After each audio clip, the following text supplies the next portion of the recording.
নরমাংস খাওয়ার ইচ্ছা, তাই এক ভবঘুরেকে খুন করলো এক যুবক। না, এটা কোনো থ্রিলার সিরিজের প্লট নয়, এটা বাংলার বুকে হয়ে যাওয়া এক নির্মম সত্য ঘটনা। ঘটনাটি ঘটেছে দিনহাটা সাহেবগঞ্জ থানার কুরসাহাটে। নরমাংস খাবার জন্য এক ভবঘুরেকে হত্যা করার অভিযোগ উঠেছে এক ব্যক্তির বিরুদ্ধে। পুলিশ সেই ঘটনায় সেই নরখাদক ফিরদৌস আলমকে গ্রেফতার করেছে। তবে এই ঘটনা সামনে আসতেই গোটা এলাকা জুড়ে ব্যাপক চাঞ্চল্য ছড়িয়েছে।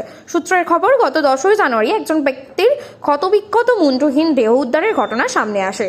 তদন্ত করতে গিয়েই দেখা যায় ওই ব্যক্তি ভবঘুরে অবস্থায় স্থানীয় কুরসাঘাটে শ্মশানে বসবাস করছিল।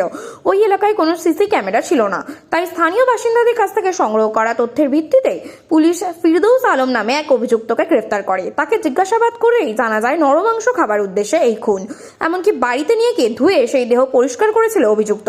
পরবর্তীতে মৃতের মুন্ডু কেটে দেহ ফেলে দেওয়া হয়। পুলিশ অন্যান্য বিষয় খতিয়ে দেখছে। জিজ্ঞাসাবাদের জন্য অভিযুক্তকে আদালতের অনুমতিক্রমে 4 দিনের পুলিশি হেফাজতে নেওয়া হয়েছে।